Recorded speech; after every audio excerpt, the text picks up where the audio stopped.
I don't remember. I just mostly. Okay. All right, welcome everybody. Let's get started. It's 7 o'clock, and I want to thank everybody for braving this great April weather. And welcome to the League of Women Voters Minneapolis Public Education Forum Civic Buzz. My name is Jane Lansing. I chair the Reimagining Public Safety Committee for the League. And the League is a nonpartisan civic organization that encourages informed and active participation in all levels of government, works to increase understanding of major policy issues, and influences public policy through education and advocacy.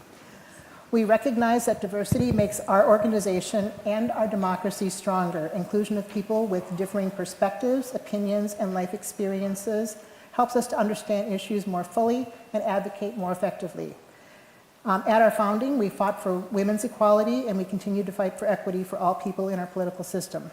Our goal for Civic Buzz is that everyone leaves the discussion with a broader understanding of our topic, which tonight is public safety beyond armed police response.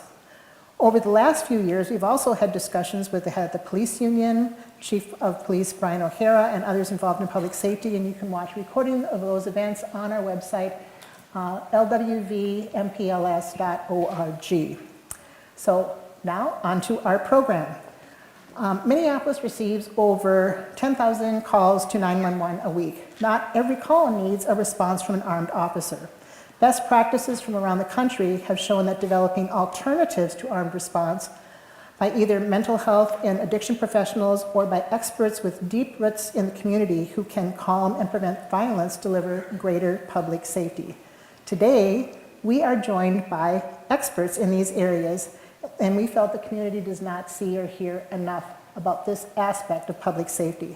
So I'm going to go through and just read a short bio of each of our participants, and then we're going to dig right into the questions.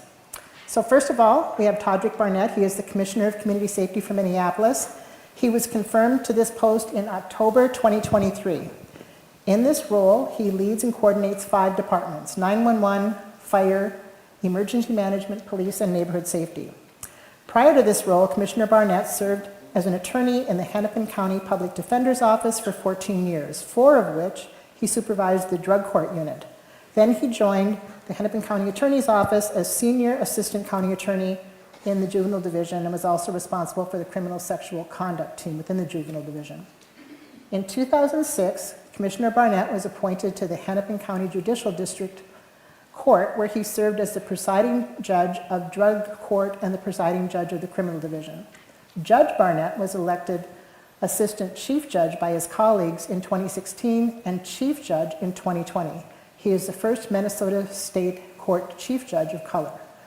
Commissioner Barnett attended George Washington University, where he earned a bachelor's degree in criminal justice and sociology, and the University of Minnesota Law School. Next, we have Jordan Board Nelson. He is the Executive Director of Mad Dads Minneapolis, which is one of the city's 5 violence interrupter partners. He is also the pastor of Foundations Church, a community leader, husband, and father to 6 kids. Born and raised in South Minneapolis, Jordan's early life was marked by challenges that led to a 10-year prison sentence. It was during this time that he encountered the gospel of Jesus Christ, committed his life to faith, and pursued education, earning an associate degree in business management. After his release, Jordan served as a minister at Shiloh Temple International Ministries before launching the Foundation Church in 2020. The church's first active service was providing essential supplies to the community following the unrest after George Floyd's murder. Since then, the church has been a beacon of hope, serving youth, former inmates, those battling addiction, and individuals affected by gang violence. Jordan is also a founder of the Youth Empowerment Club, a mentorship program for young people focusing on life and career skills. His leadership at Mad Dads Minneapolis continues his mission to create a safer, healthier communities, especially after losing his older brother to gun violence. Candace Hansen is co-founder and executive director of Canopy Mental Health and Consulting, the city's behavioral crisis response organization. She is also a licensed professional clinical counselor in Minnesota and board-approved supervisor. Prior to Canopy, Candace has worked in a variety of capacities in the mental health field, including program management, clinical supervision, crisis services, intensive residential treatment services, inpatient hospitalization, outpatient therapy, case management, and substance use disorder treatment. Candace's career, focus, and passion is on providing culturally responsive care and thinking innovatively about how clients and clinicians of color are supported and engaged in treatment settings and in the workplace. She is also passionate about working to decriminalize and destigmatize mental illness and promoting mental wellness, particularly in the Black community. Prior to becoming executive director of Canopy, Candace was the original program manager for the Minneapolis Behavioral Crisis Response, the city's unarmed first responder team responding to 911 calls using trauma-informed and culturally responsive best practices. So let us welcome our panelists.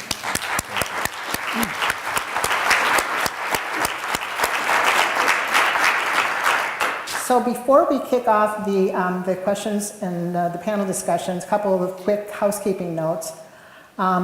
Basically, the program is going to start with some grounding conversations with each of our panelists, and then we're going to have a good 40 minutes for you to ask questions.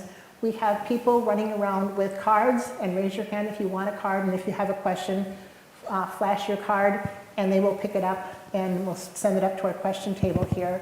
Please write very neatly, pretend like you're a computer, print it out so that they're very legible.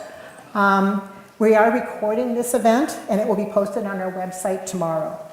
So let's start with Commissioner Barnett. All right. So would you please explain what the public health approach to public safety is? Sure. Before I do that, I said it earlier to this group and share it with you. This is the first time I made a suggestion, and it actually happened. I said, hey, can you get Jordan and Candace on the panel? And that happened. Usually this doesn't happen for me, so I'm just happy. I'm happy that both of them could make it. I don't get this at work and I don't get this at home, so this is great for me. But public health approach in the city, and Candace worked for the city as well, but this approach is not new. Many urban cities do this to have an approach because public health and safety are interconnected when you want to get to the root cause of some things. So when you think of poverty, you think of maybe lack of education, you think of homelessness and other health challenges that might lead to crime. They both interconnect. And so I think that's important. I did jot down some notes because I had the good fortune that I was going to be asked this question. So I wrote down some key components that I think are important as we look at some of these factors and what the city's doing. One thing is that just like in health, we want to be data driven. You can find patterns and trends. And so that's one thing. We want to use that data to inform us on where should we as a city be spending our money to get the best results and outcomes for those. One thing that I think is important as well is that, again, we center community and get community's input into things that we think we need to get done, because a lot of times from the government, we tell a community what they want, but instead let's ask community what it is that they need and how can we work together. The other thing, other 2 or 3 things I would say is prevention programs are super important for what we do. I think both Jordan and Candace can talk about that. Collaboration across not only city departments, but county and state departments, bringing departments together for one goal of public health and safety. And we can't deny the focus that we need to have on mental health. Mental health is such a key to what we do. And then lastly, what I would say with this holistic approach here is that we have to consistently evaluate where we are and be adaptive to what our responses can be. So, And just briefly, your organization that you have to kind of accomplish all that? Oh my goodness.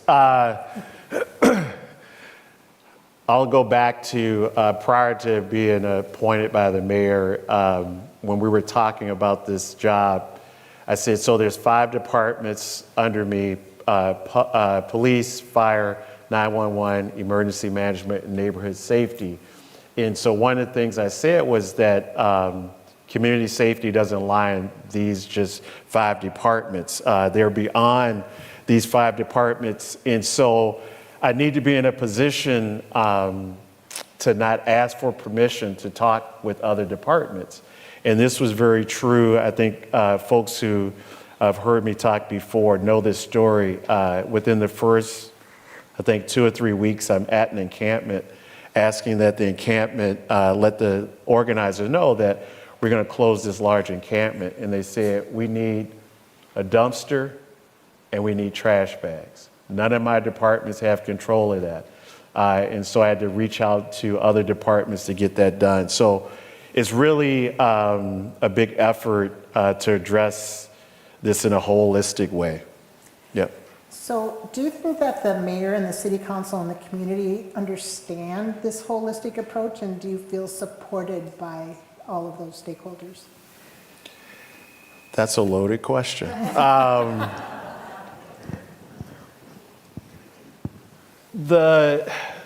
Here's what I say. I think all of us want, well, let me stop back and say this.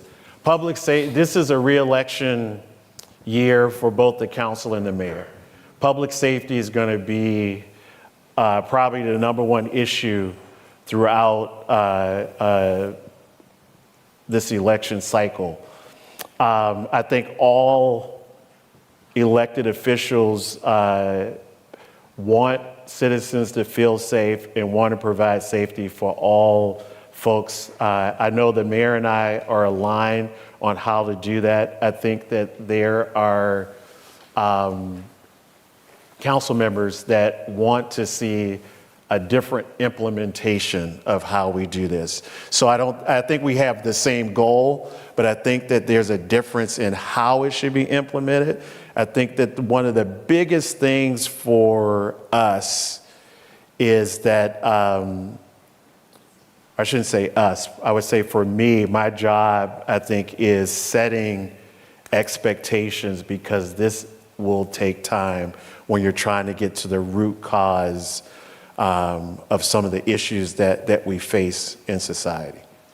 Yep. So would you summarize for the audience, you know, I think people are very familiar with the police, but when it comes to neighborhood safety and behavioral crisis, kind of what the organizations and strategies are. We see these guys in t-shirts and different organizations, kind of what are those organizations and how does that work? Gosh.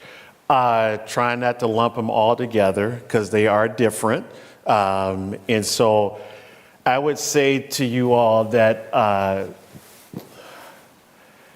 it's easy to place police in a category. And then when we look at all the things that we are either trying to take off of the police plate, or look at how we're trying to approach safety in this holistic way, there are several ways to do that. I think Candace could talk about the behavioral crisis and their approach for mental health. We know that we can make situations worse when we send an armed officer to a situation.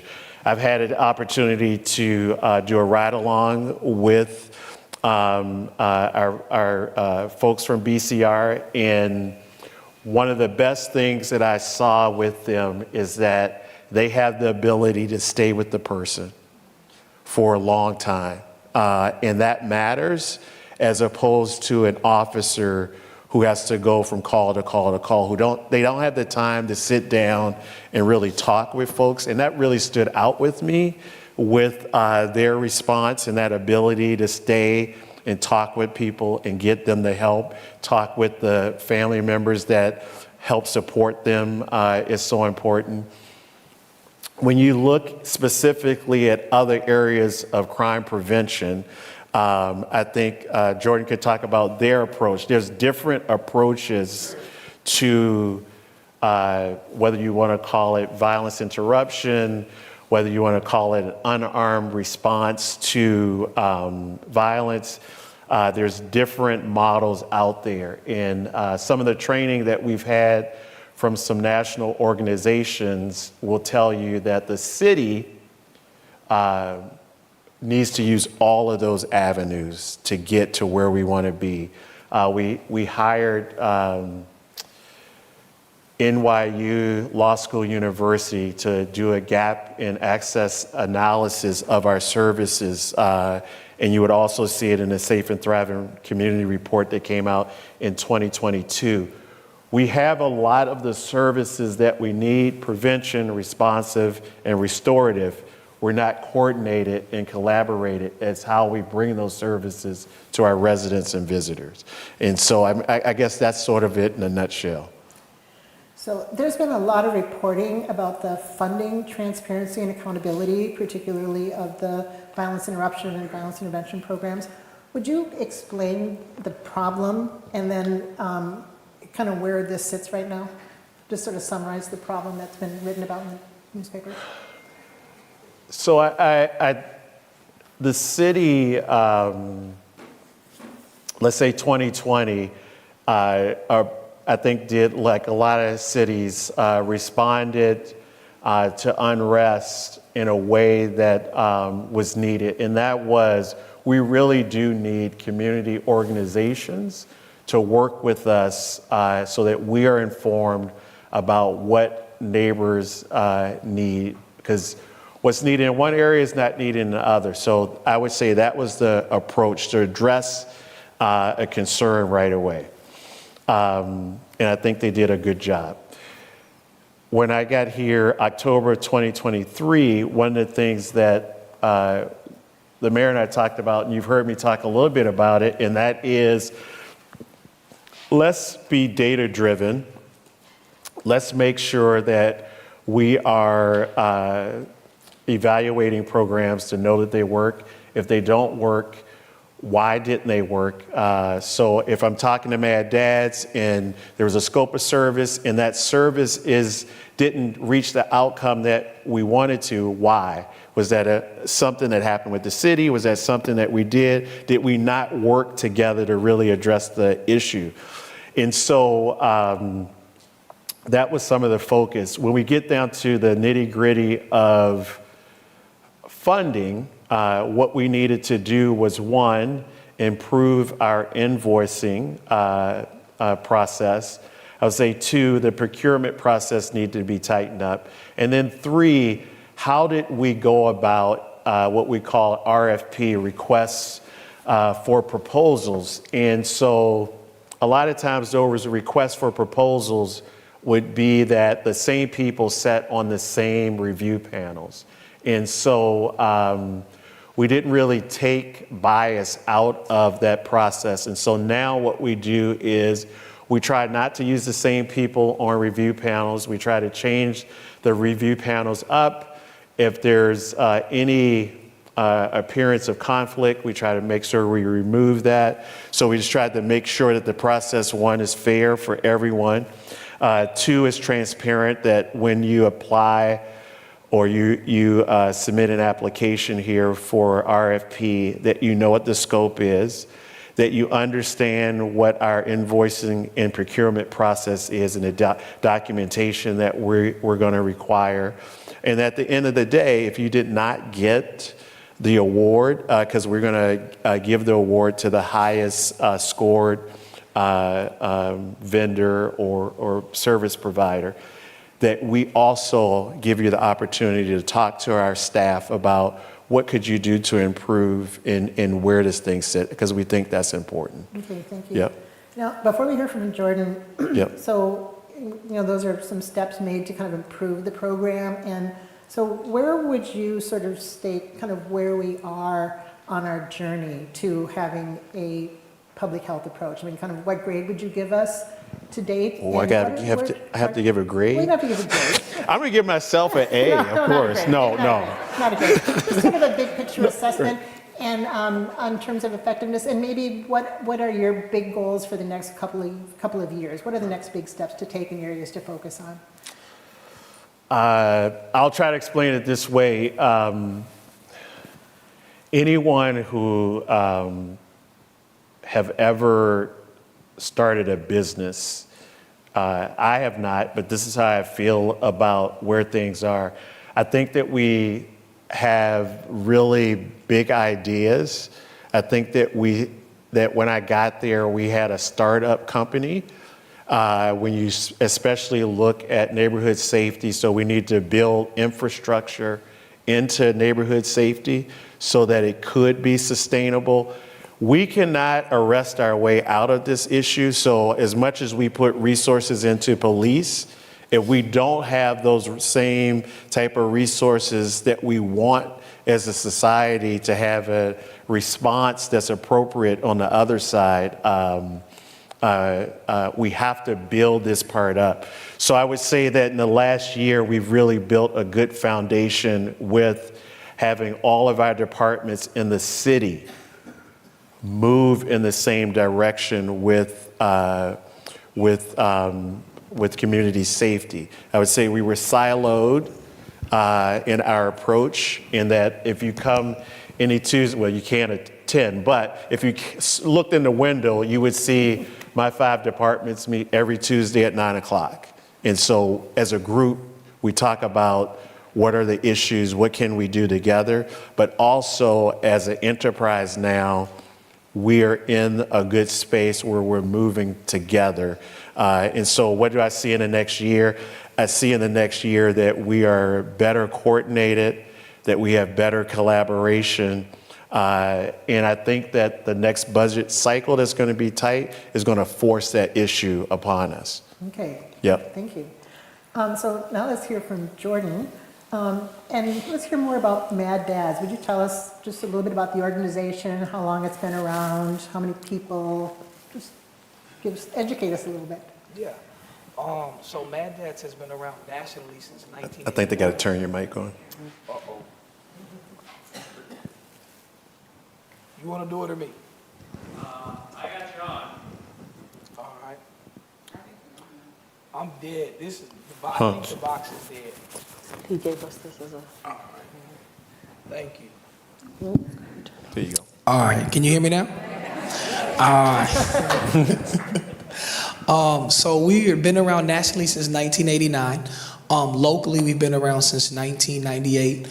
Currently, our national headquarters resides in Pittsburgh, and that changes based upon the national board. So whoever gets voted as the national president, then the national headquarters transitions to that city. Currently, we have 39 people on staff. We have in Minneapolis or in the national? in Minneapolis. I'm sorry, yes, in Minneapolis. Yep. So the Minneapolis chapter is the largest staff chapter. So Mad Dad started as a volunteer organization in Omaha, Nebraska, in 1989. Bishop Eddie Stanton's son was shot, and he wanted to go enact revenge against the people that shot his son due to the gang violence happening at the time. And his 2 friends, 2 other pastors came to him and said, hey, that's not how we do. Like, we have to forgive. I know you're angry, but let's channel our anger in another way.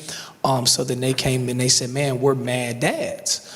And then they said, well, what are Mad Dads? And then that's kind of where the acronym was developed: Men Against Destruction, Defending Against Drugs and Social Disorder. And they started canvassing. So this is a fun fact a lot of people won't tell you, but it's true. Mad Dads, as far as the data that we have on record, and when we've even talked to the White House, is the longest standing African American founded and led what we would call CVI organization, so Community Violence and Intervention. We used to train with the Department of Justice out of Washington, D.C. We used to hold contracts with them to train different cities and organizations on how to galvanize volunteers and to go canvass within the community. And a training center was actually built in Omaha, Nebraska, where people would come from around the country to learn how to canvass, how to get volunteers, and how to go into the community to create peace in the drugs and the violence that was plaguing our community. And I believe that was built in 1993 or 1994. It was around the time when the first George Bush was president. So fun fact, and even a lot of the organizations that you hear out of other cities like Chicago and places like that, they actually got a lot of their training in canvassing tactics and techniques from us. Oh, I didn't even know it stood for something. That's interesting. Yes. So can I elaborate for a few seconds? Sure. So what you guys call violence interrupters, that's the title the city gave to the people who have a contract under the Cure Violence Global model. But there's an overarching name that actually is called CVI, Community Violence Intervention. That's where Mad Dads would fall under since 1989, which a good example would be BCR. They fall under CVI work because they look at alternatives to policing to solve some of the issues that plague our communities. Like when you have a mental health case, you don't necessarily have to send a police officer, you can send a BCR staff. I've actually rode for a whole day with some of their staff, just like the commissioner. And it's very interesting to see the dialogue and the relationships they build, even with some of the mental health patients that they visited them 3, 4, and 5 times. So that CVI work, it's not just violence interrupters. CVI work is youth work, it's jobs, it's violence prevention and intervention, so mediations, it's mental health. It's like a canopy, I guess we could say, of things that are all encompassed under CVI.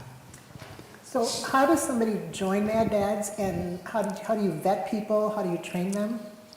So to join Mad Dads, we do background checks, but also we vet people by they have to first do, so Mad Dads, like I said, it started originally as a volunteer organization.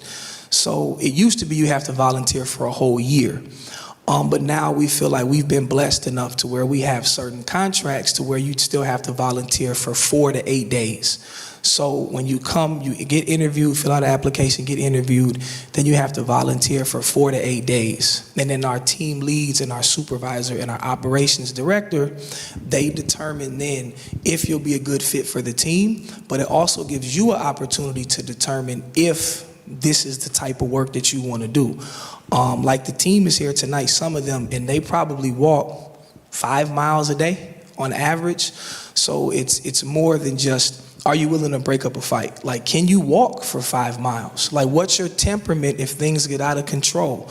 You know, like, how do you handle certain situations? And it gives us the opportunity to be able to assess the person, and then for the person to be able to assess the work that we're doing. And I always tell my team, if you're only here for the money or you're not here for the right reasons, you won't last, because you'll get weeded out because of the culture that we want to build.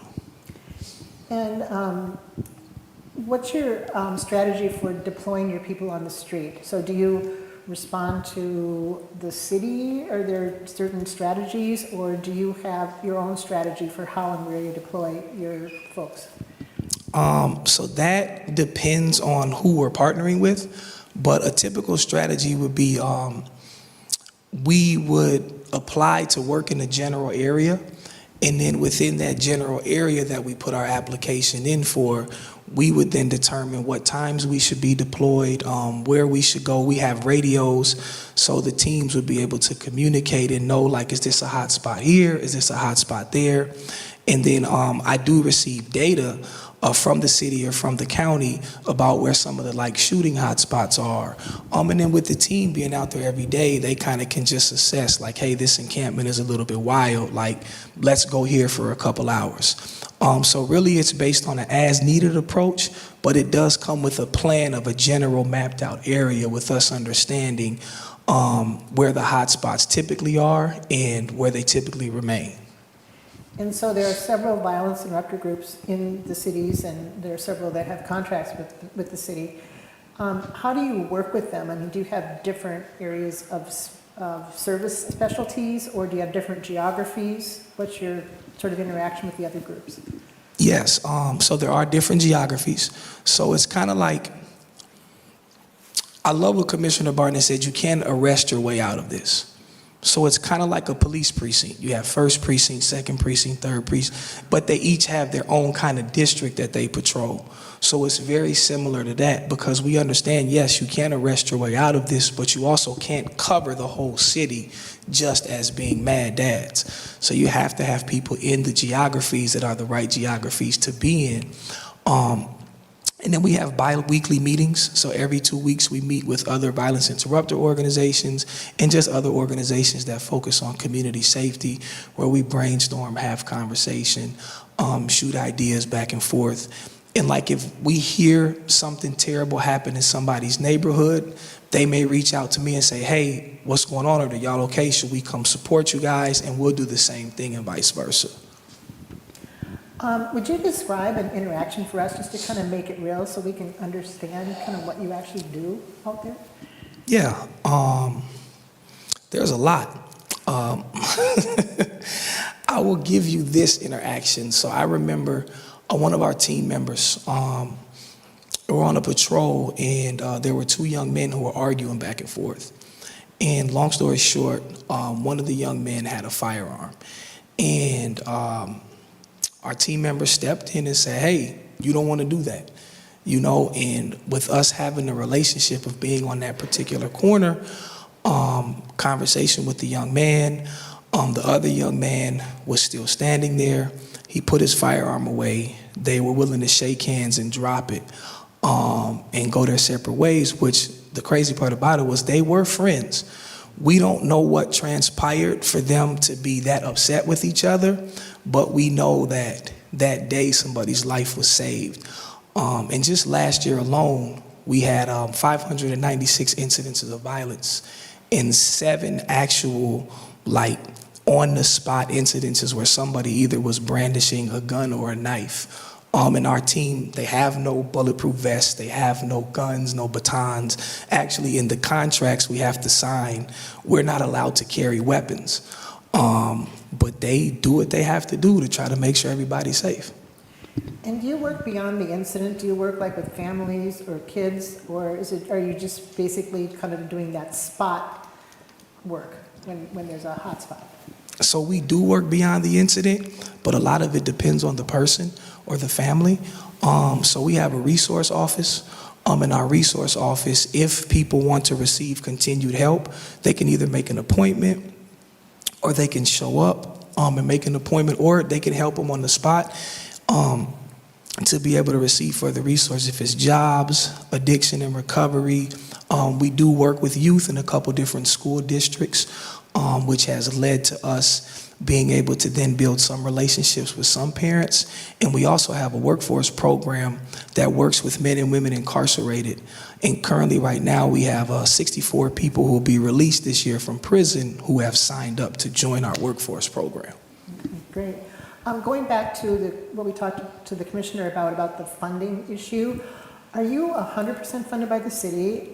And have you gotten help from the city in preparing or improving your financial and effectiveness documentation? Because I know that the city had talked about that. We had seen that there was going to be a program to help the contractors do a better job with invoicing and such. And have you gotten any of that? I'm going to do like the commissioner. I did receive the questions ahead of time as well. And I was working on them. And actually, The answer to that is no and no. So, meaning, no, we're not 100% funded by the city. And no, the city has not had to help us with our documentation. And what I mean by that is not in a negative connotation or remark to the city, but I started at Mad Dad's in November 2022. And one of my first intentions was to build an organization that operates with the integrity and the dedication for the community that they're serving. So I know there's a lot of things in the news about violence interrupters organizations and paperwork, general ledgers, data points, all of those things. Well, I do want to clear something up. We didn't start this work with the violence interrupters until 2023. Those news reports go back to 2020, 2021, 2022. And I'm not here to knock any organization because I don't know what happened. I was not present. But what I am here to say is since I've been at Mad Dad's, our documentation, our data keeping, all of those things we've always provided, we've always had, and we've actually worked with members in the city in some of the planning meetings, and even Hennepin County, where we've adopted a system called Connect Team, where Hennepin County is in conversation with us for us to train them in using Connect Team, because we use that for our staff to provide the right documentation, hours, making sure staff are at work, all of those things that were in the news reports. So we try to the best of our ability to make sure that everything is documented and that we are doing everything we say that we're doing. That's probably why he wanted you on the. No, but Jordan, but Jordan, you have a financial person. Yes, we have in-house. We have a finance manager, and we also have an operations director who he's not here tonight. He'll hate me for saying this, but I like messing with him. He actually used to be the regional operations director for Chick-fil-A and Dave & Buster's. So he came here to work at META, and then he said, you know what, I really want to give back to my community.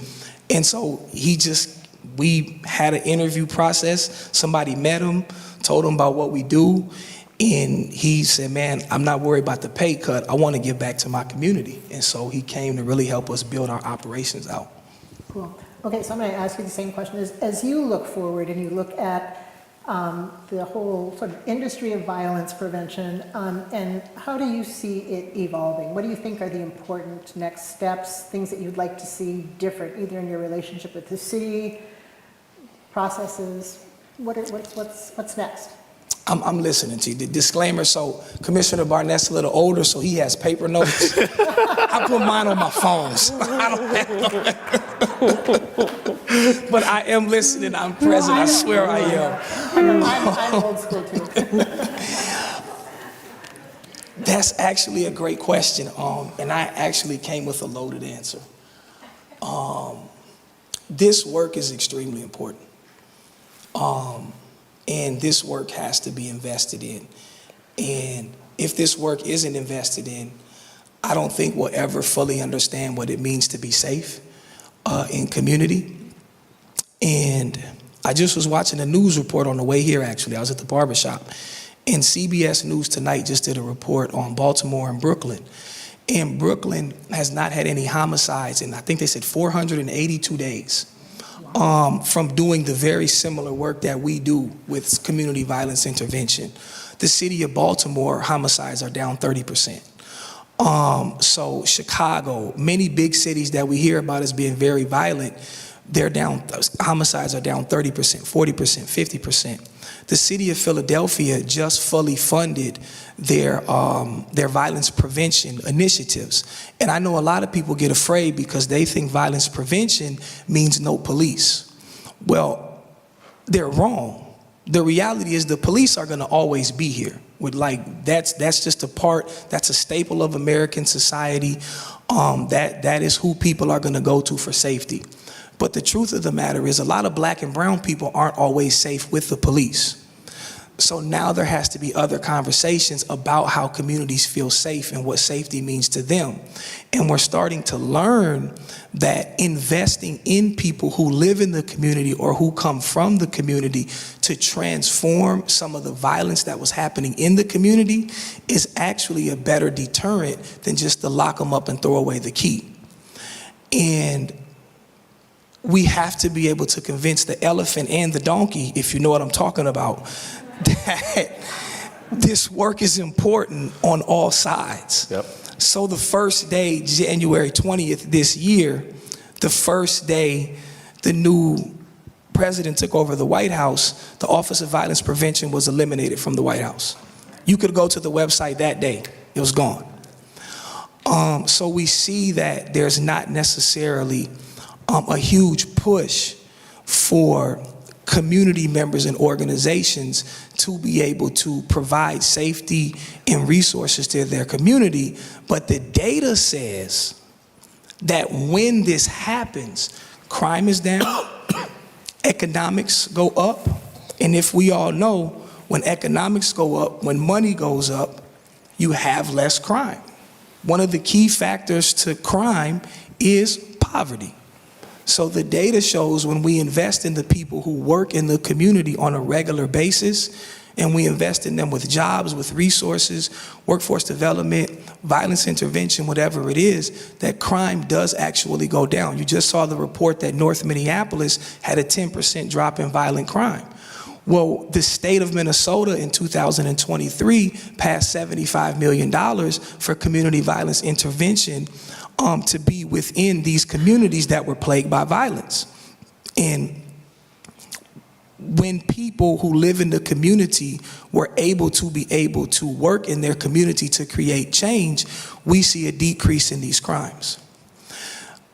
I'll be bold. Black and brown people are the only people who are told to protect your community, keep it safe, be there, coach somebody else's kids, but at the same time work 60 hours a week for less than what somebody in Edina, Eden Prairie, Minnetonka may make.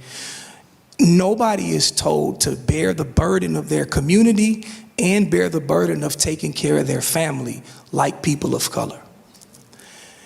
And that goes all the way back to slavery. I won't get into all of the history, but understanding the investment in this work and the proper investment so the people who know how to do the work can get it done, and then the education of those people as well, so they can do things the right way as well and not make some of the mistakes that maybe people have claimed in the past. Everybody makes mistakes, but to condemn a whole international movement of work because a small body of mistakes is exactly how we continuously end up in the same, just the wheel that keeps spinning. And I'll close with this. Tomorrow, if you want to show up, be there.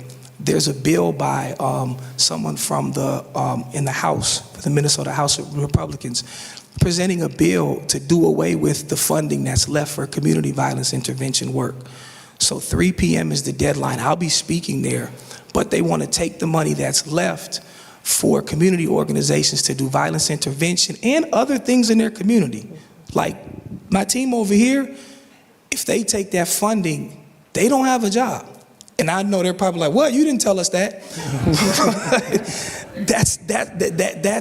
That's how they're working. So like there's a lot of important things happening that we have to pay attention to. And if you want to be there, show up. If you want to support, and you really do support this work, because that money they want to just move to the general fund. There's no plan for it, but just take it from the people who've been using it for good, put it in the general fund until we figure out what to do. And that's how we keep ending up feeling like we keep getting put at the bottom of the barrel again and have to claw our way back up. Okay, thank you.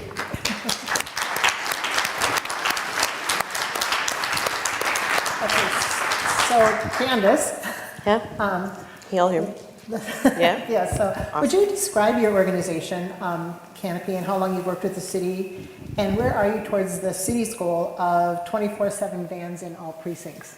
Yeah, so I'm going to do just a really quick correction there. Canopy Mental Health and Consulting is actually the name of our mental health services clinic. It's actually Canopy Roots is the name of the part of our company that provides the service to the city. They're separate because they do slightly separate things. One is treatment services, one is clinically informed services. So that correction, Canopy Roots, is definitely what we would be calling it. Today, for the purposes of what we're talking about today, those two companies do share upper management, so I am executive director of both of them. So the second part of your question. So The first part of basically, the kind of, question, the organization, and then where are you towards, and probably the organization that serves the city with Yeah. behavioral crisis Canopy response, and vans, and kind of what you do, and what you deploy, and what services you provide. Yeah, so we provide the BCR service for the city of Minneapolis. And the BCR service is kind of our name for the partnership between Canopy Roots and the city. We provide a behavioral health or mental health first response. That means that we are completely integrated into the 911 system. That means that we have the same computers, same radios, same linkage to 911 that police and fire and all of the other first responder organizations have. There are a lot of different cities that do this type of work, but having it this integrated is kind of the gold standard based on the people who study this work. To have that integration makes it easier to communicate and also makes it safer for the responders. One of the things that we focus on when we go out to a call is assessment, right? We're trying to assess what is needed from us, but also we're assessing the individual who is the subject of the call.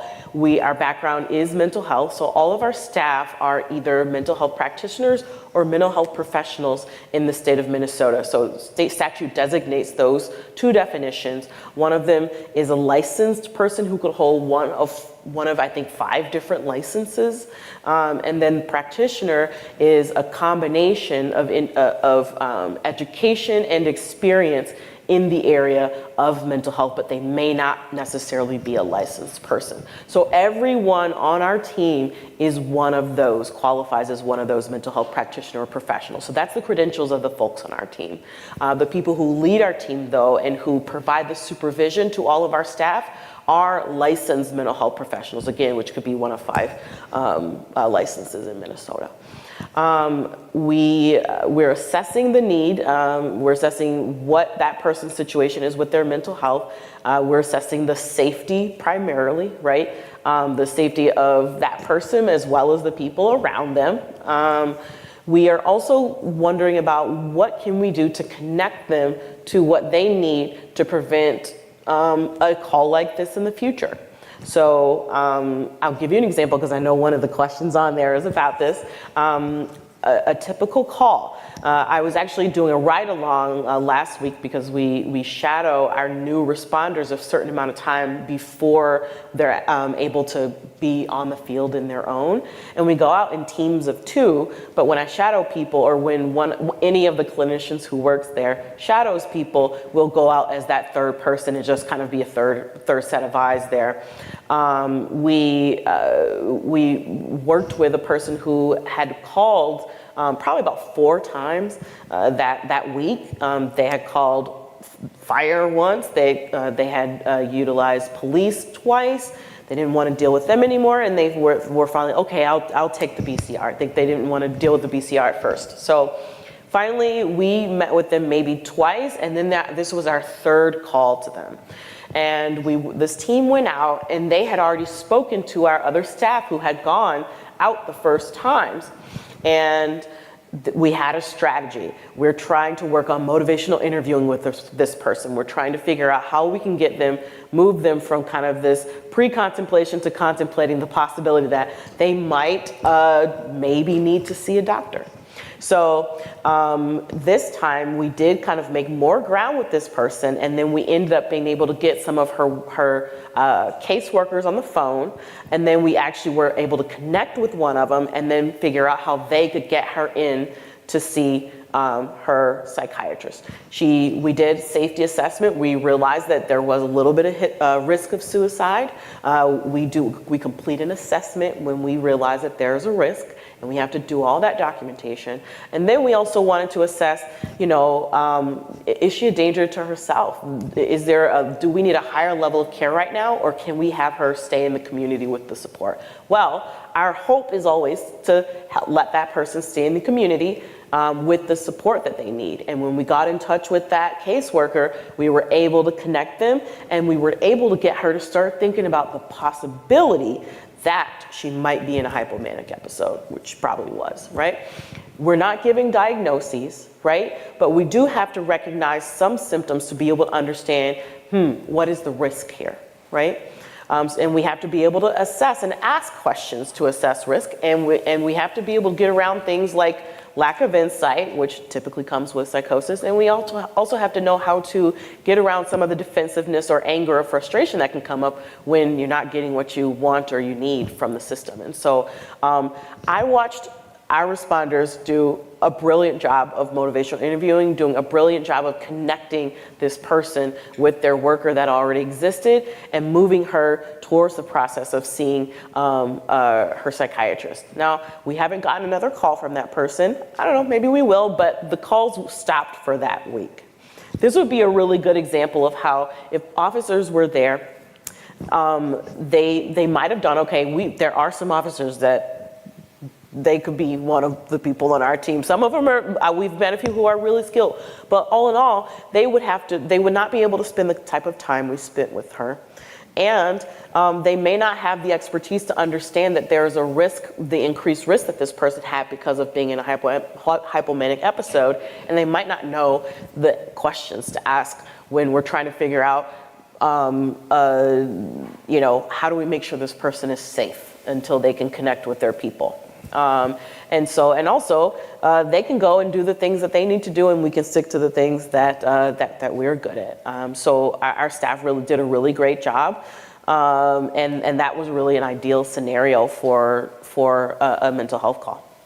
So what kind of coverage do you have in Minneapolis now? Yeah. I mean, is it 24/7, and how Yep. is it across the entire Twin City entirety of Minneapolis? Yes. So for a few years now, we've been 24/7. I can't remember the exact date, but I think it's been at least 2 years now. But what we've been doing is, back when we started the program, we had to work up to 24/7, and then once we were at 24/7, we had to say, what kind of resources do we really need widely around the city? And I think at the time, dispatch was really kind of naming what it was that they needed or they wanted. And we were kind of just along for the ride, which is totally fine. And they were wanting 5 vans citywide, 1 in each precinct. Well, turns out that isn't necessary all the time, right? There's some shifts where that is just, it's not needed, and there's other shifts where more than that is needed. And so there is always someone on 24/7, but depending on the time of day and the day of the week, it might range from 1 van to 6. Oh, okay, interesting. Now, your folks are deployed by 911 who've been trained in behavioral health crisis analysis. So how has this worked, and has your staff ever felt unsafe? Have they ever gone to a call that's maybe been improperly assessed? Yeah, I'm so glad that you asked this. First of all, I'll lead with the fact that generally speaking, dispatch has done an amazing job. Like, I was pretty shocked at how smoothly it's gone, frankly. I think there's always going to be a learning curve, especially if you have new people in dispatch. And they have to kind of get up to speed. And this is if you worked in another city and then you come to Minneapolis and dispatch and you have this extra tool of BCR, you have to even if you've done it before, you have to relearn how to use BCR as a tool as one of the first responders. And so there's a learning curve for new dispatch folks, but overall they do really, really well. Whenever things do happen where maybe we're not appropriate for the call, we have a really nice process of just noting that, and then we do regular meetings, at least weekly, sometimes more than that, to connect with dispatch to let them know, hey, this happened on this day, let's, circle back and make sure that this, is addressed. And sometimes if it's often, well, always actually, if it's a more serious thing and there was a safety issue, we get them on the phone right away and they handle it. They've been really amazing. Our people, so I want to talk about safety for a second, because this is, I think, a common misconception that this work is dangerous. When I heard about your team going out and being like, there's a firearm right there, ooh, bless y'all, thank you. My people don't typically feel unsafe. It's just really rare. Instances of us being harmed or physically assaulted are, I think maybe we have one or two instances the whole time. But we train our staff really well on, first of all, it's about how you engage someone, and it's also about physical spacing, right? And in both of those instances, the staff who did get hit, I think one person was punched or hit with something, they were fine. They were fine, and they did say, no, they did say, I was too close. And so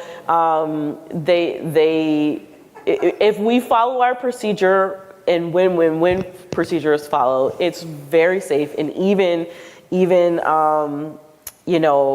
other cities where this work is being done, that's the same record across the board.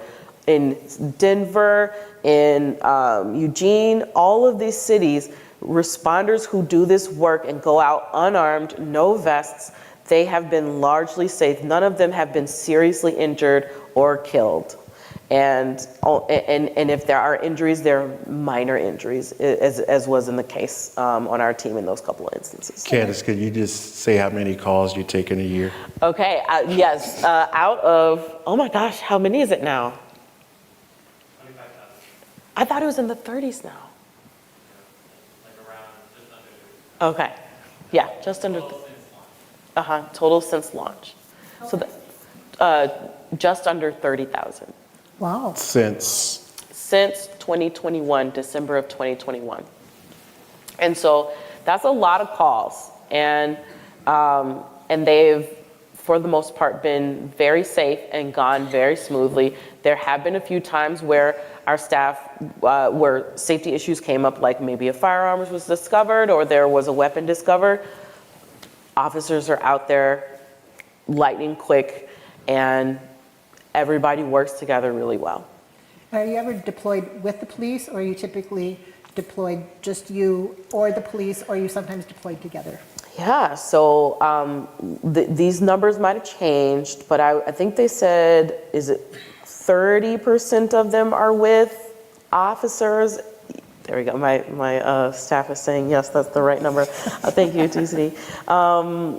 30% are with officers, and the other remaining calls are just us independently, our team independently. And so there's a fair amount of instances where we are working together, and it's really actually, I think, a success story of this program, because when we started, frankly, we didn't actually even plan for the scenario that officers would want to go out with us.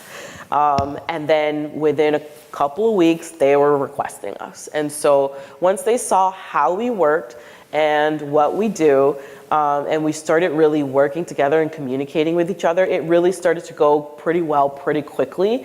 One of the things that is really important to Canopy is like keeping our culture separate, right? Like police and police officers have one culture, and mental health first response is a completely different one. And we are very intentional about keeping those separate, because what our response requires is for us to operate the way that we do. From a person-centered lens, the community member is an expert on their situation and their needs. We are not wielding authority. We can't make you do anything. All of this is very voluntary, but we are definitely going to work with you to try to figure out how we can help you, right? When we need to keep that attitude as we go out on the streets. And so we try to keep our culture separate, but we still work together really well. And it really is beautiful to see it play out. So the city recently moved funding for your operation from neighborhood safety to fire department. Benefits, downsides, have you noticed a difference? What happened there?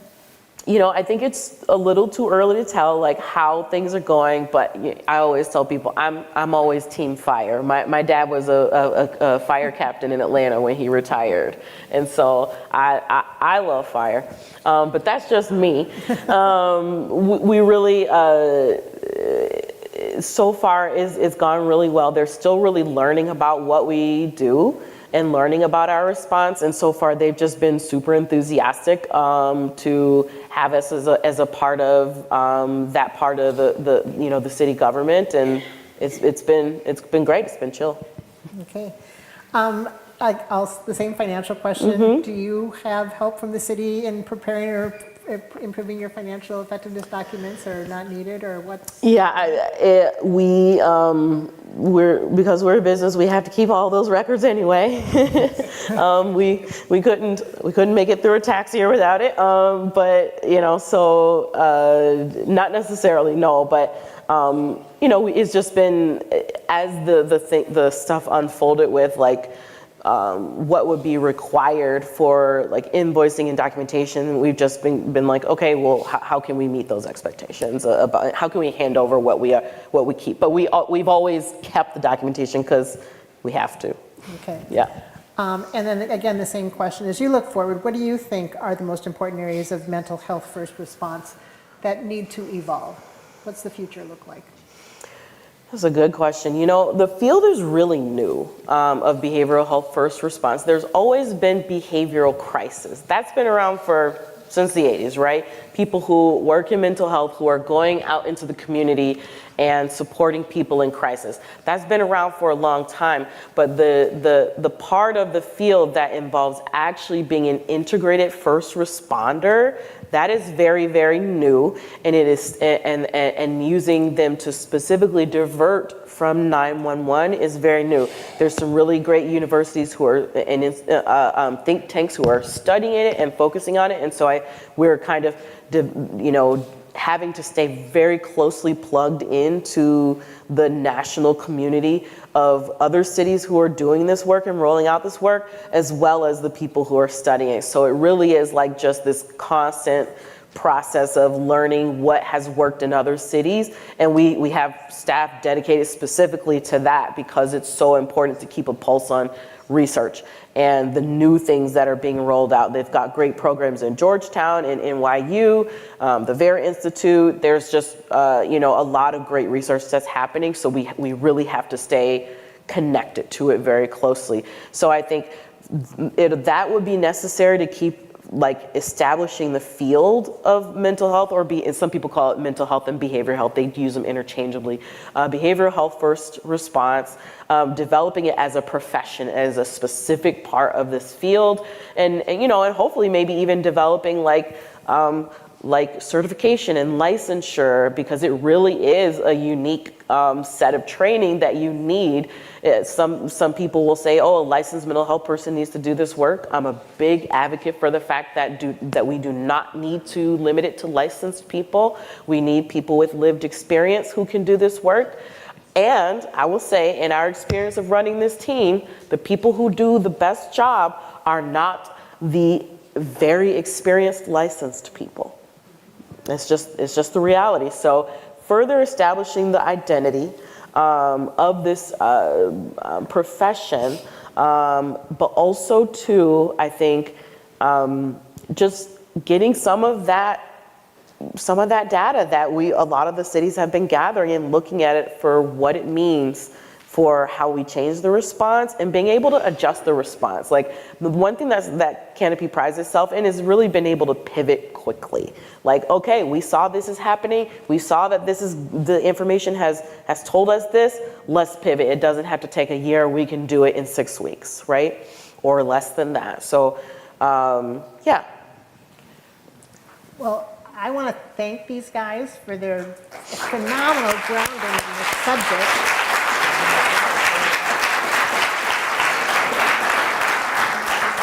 I think I'm shorting you a few minutes on your questions, but we're going to get to as many as we can, and hopefully I can read them.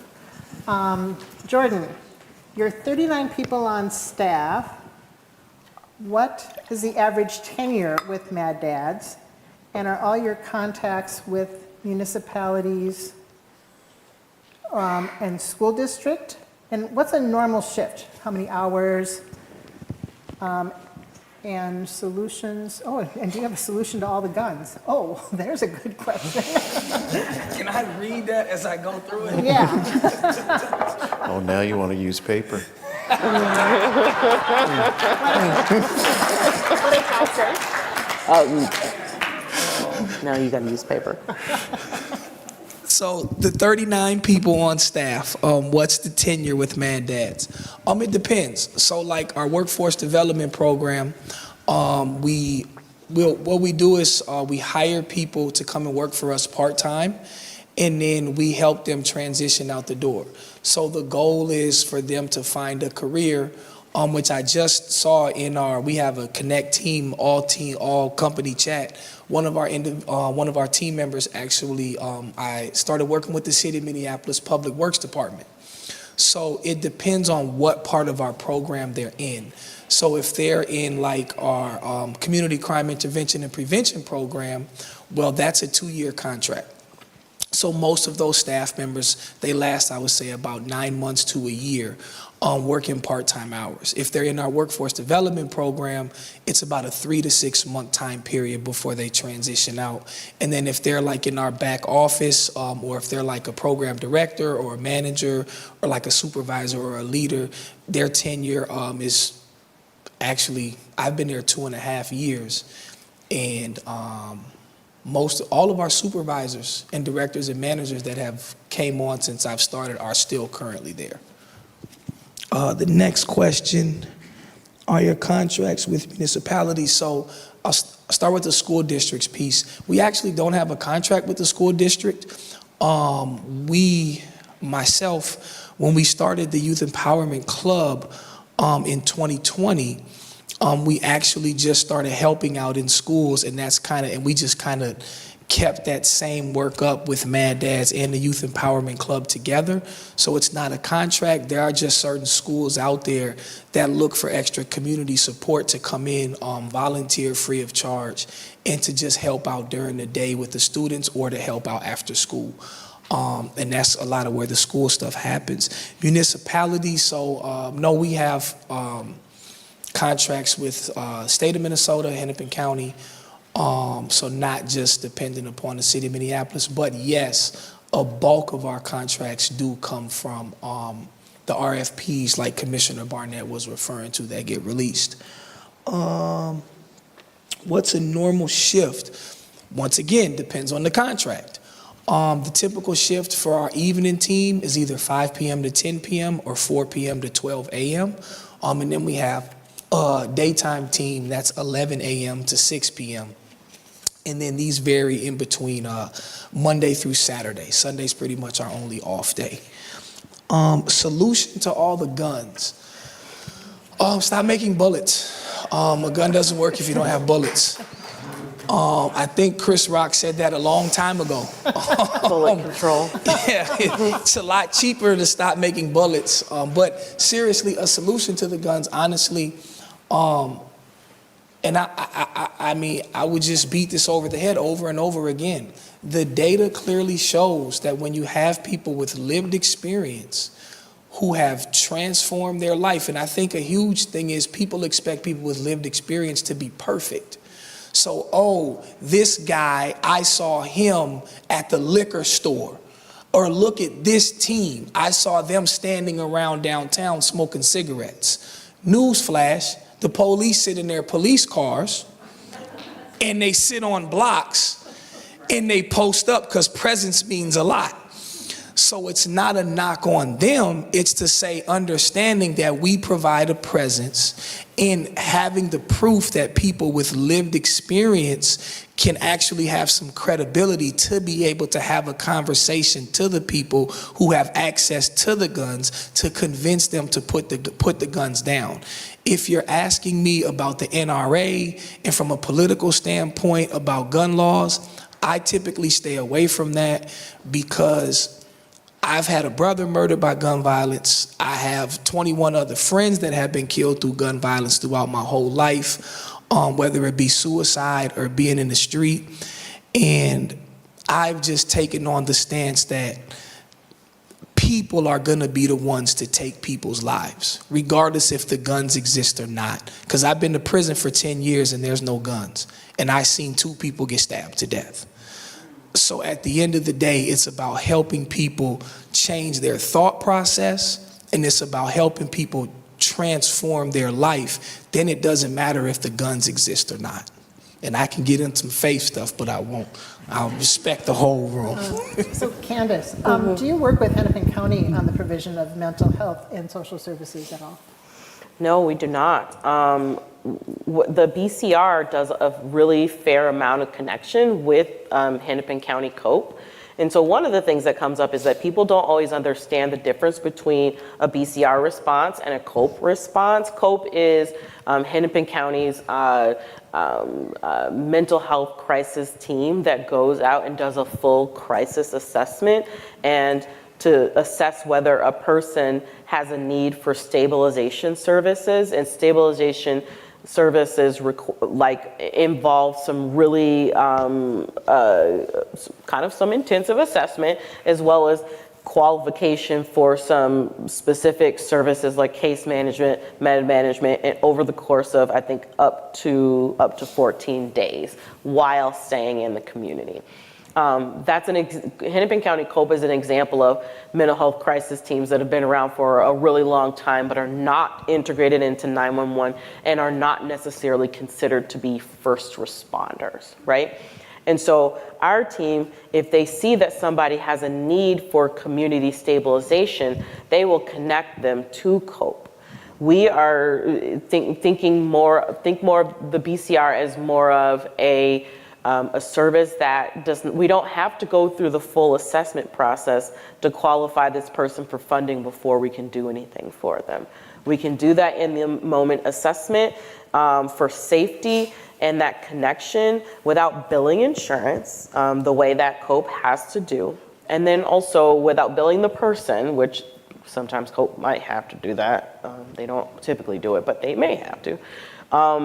We don't have to do any of that. And that's one of the things I tend to try to advocate for this type of work across the country, is that, yes, crisis services are often paid for by Medicaid or different insurances, but this would be a whole different discussion, I guess, but having a response that does not require a person to be billed or billing their insurance, and thinking of this service as just like you don't get a bill when police or fire shows up for you, and thinking of this response in that way, and then thinking of us on that emergency call as a connector to those other levels of care and stages of stabilization beyond responding to that 911 call. Another note, we also work with them in the police precincts. There is an embedded social worker. That means a person who can do phone follow-up and the occasional community follow-up. I think I've heard that they're developing the ability to do in-person follow-up more. That's great. I love that. And so we will often, if there's people on our calls who don't have services or need connection they need follow-up, then we will get the embedded social worker from Hennepin County to put them on the list for follow-up. Can I just follow up a couple of things? One is, really the significant part here is that you can call 911. I mean, they are part of the service. You can't discount that. The other thing in my ride along in the 911 center is that some people call 911 and specifically ask for them to respond, which I think is just fantastic. Don't underestimate the fact that the work that's being done with Mad Dads and other organizations, the work that's being done with Canopy Roots, when you think of these calls or the prevention work that's being done, remember that that's not a police officer having to do that when you have a force that's 40% down, that they've taken this work off of them which is so important for us as well. And the last thing that I would add is that the embedded social workers are what in the precincts. We're paying for them through a contract, and they are from Hennepin County. Those social workers, why did we contract with them? Because they can get into the social services computers and make those connections, which is so important. We're also in the process of piloting I'm gonna call it a program that to embed a social worker into 911, because we have some folks who call quite often and tie up our call takers. And so if we can get that social worker talking with them, we're gonna see how well we do with that. And I think that'll help us. And not only that, Candace was talking about our call takers doing a great job. Remember, they can see that they have other calls coming in, so they can't spend the time with the person on the phone that they might want to. So they are trying to get as much information to know who to dispatch, but if we can have that social worker in there, we can hand that off to the social worker who can really talk to them and make sure that we spend the right amount of time with them. So I just think that's important, just to follow up with that. So there's a few that I'm going to kind of put together here. One of them is talking about crime in Kenwood Isles. There were a number of vandalized cars, and the public safety initiatives were Uptown were funded but not implemented. When will Uptown get safety resources? I noticed that 3.4 million was approved, and I saw that the contract group for Cedar Riverside contract was canceled, and it's a high crime area against women, but the contract was given to the Sabathani Center when it does not have a safety group. Why move a group money to Sabathani? So it's, you know, kind of where are these groups deployed and why with this money? And this is probably a little bit different. Maybe just to address those questions about the deployment of groups, the funding of this, and how they're deployed to which neighborhoods. I'll try to remember all of that. They did their homework. I know. So this is I think that's a fabulous question. Here's where we are and then where we want to be. You heard Jordan talk about a lot of the work is done in geographical locations. We need to be in a place where we, just like BCR is being dispatched, we need to be dispatching our folks to different places based on the data. And so the idea that we're heading towards and implementing is that we have this comprehensive community safety ecosystem. We don't have it yet, we're building it. And so when you look at where we are, Jordan's Mad Dads are in certain neighborhoods. We push for peace in another neighborhood. We really need to, as a city, have a handle on how we deploy them based on the data. I think we're doing a better collaborative job at doing that because we're bringing these organizations together and giving them the data from MPD to say, here's what we're seeing and where can you help out.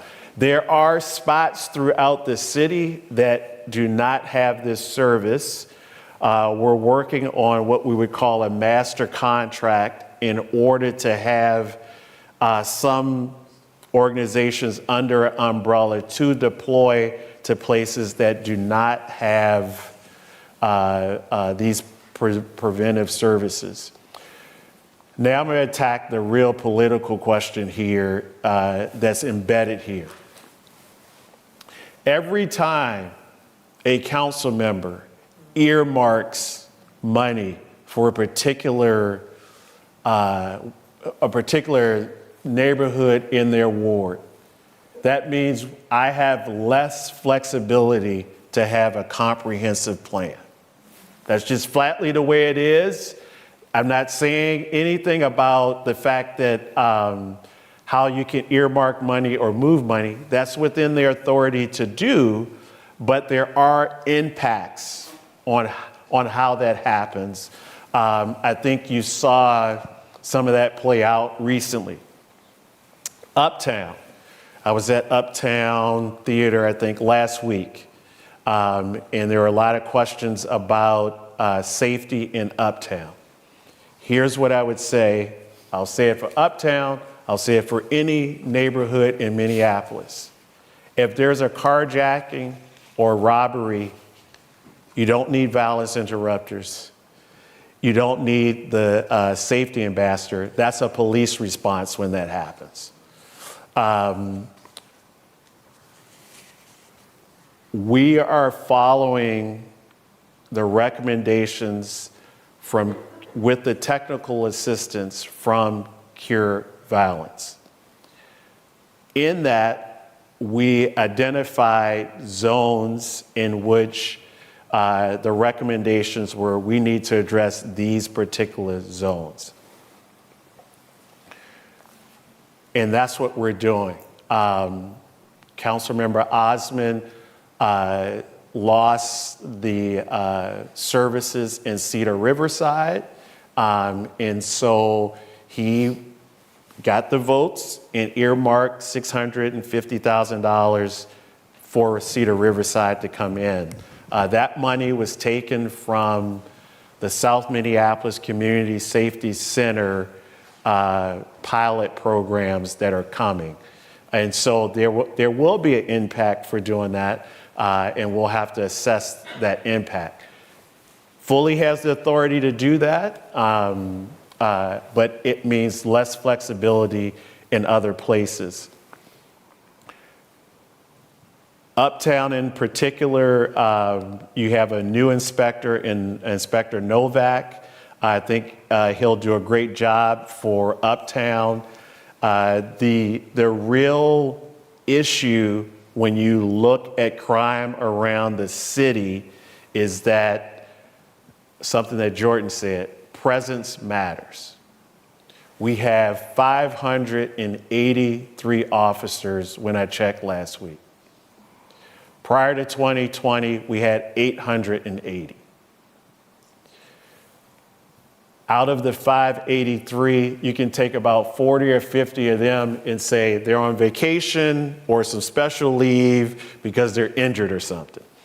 And so the way that we're able to address crime around the city right now and do a good job at reducing crime is because we are filling those shifts with about 30 or 40% overtime.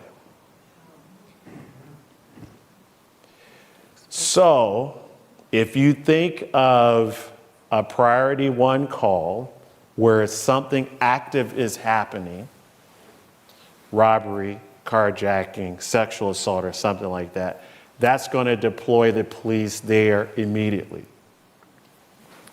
And here's anecdotally what I've found out from the officers or what have you. They want to respond to those lower priority calls, 3s and 4s. So your garage gets broken into. When you get home, there's no one there. You call 911, say your garage was broken into, a bike was stolen. Our officers want to be able to respond to you right away. But here's what happens.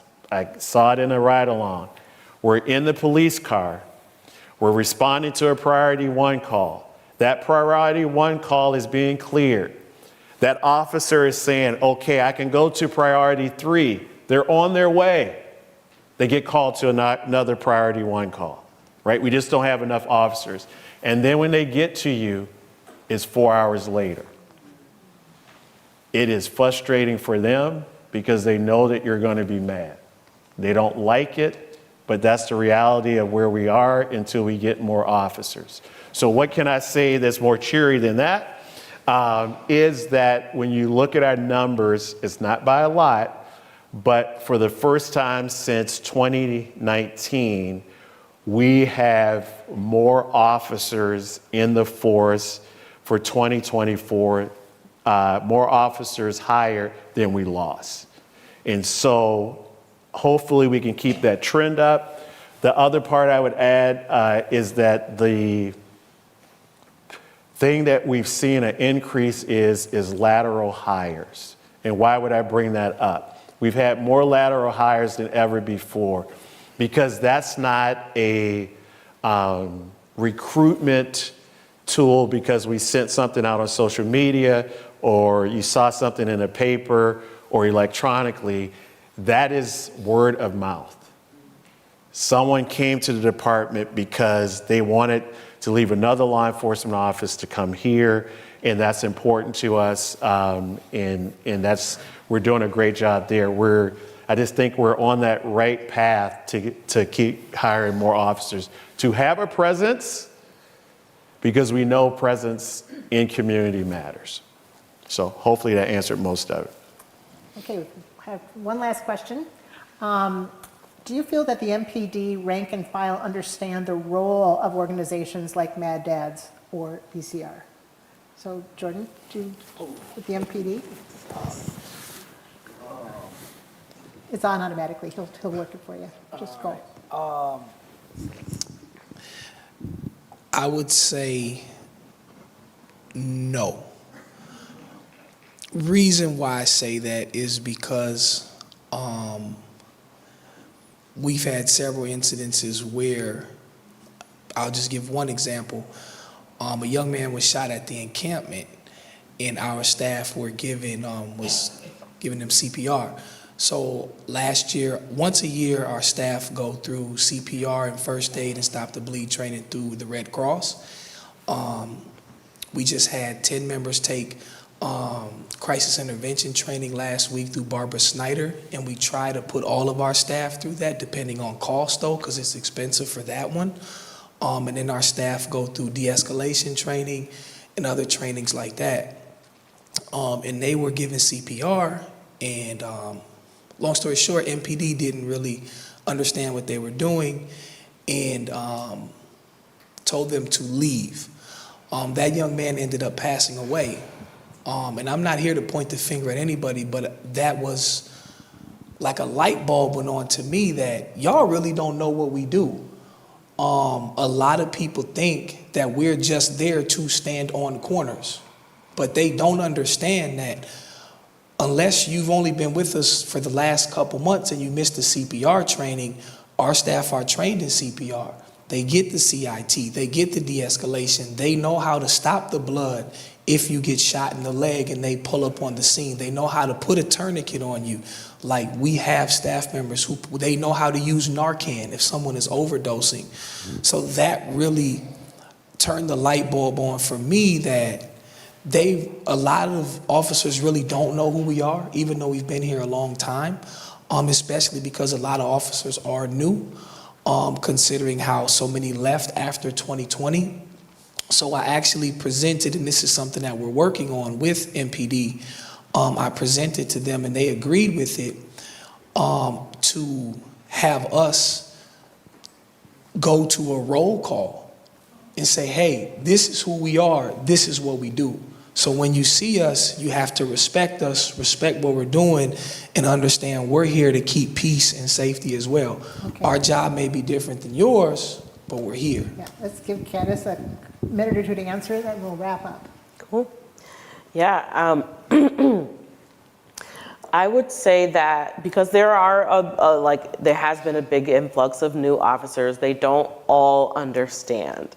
But one of the things that we have been doing is, and that actually we've been invited to do since the very beginning, is go to roll calls. And so we do that. We have a ongoing rotation through the roll calls done by our lead responders and our supervisors and our managers. So it generally goes pretty well for us to try to educate them if there's any change. Recently, we have had some issues with communication about our scope. We were getting some calls outside of our scope, and MPD was like, but we really need you to take them. And we're like, but we would love to, but this outside of our scope.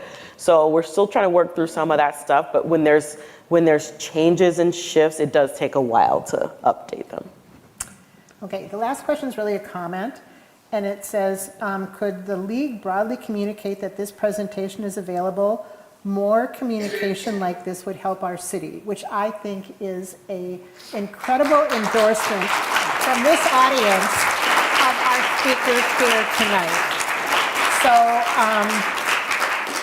really, just a tremendous appreciation for what you do for our city and for the knowledge that you have brought to all of us about this aspect of public safety that we really don't spend enough time talking about and understanding. So thank you all. Thank you guys for coming out Thank you. on what is not.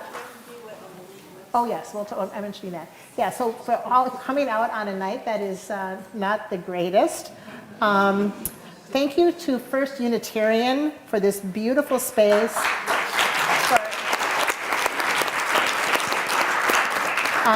For recording it, and the recording will be available tomorrow on our website. There's a table outside with all of the handouts, and there's handouts from Canopy and from the Legal and Voters, so take a look at everything that's available outside. And lastly, drive home safely. Thank you very much. Thank you. Thank you.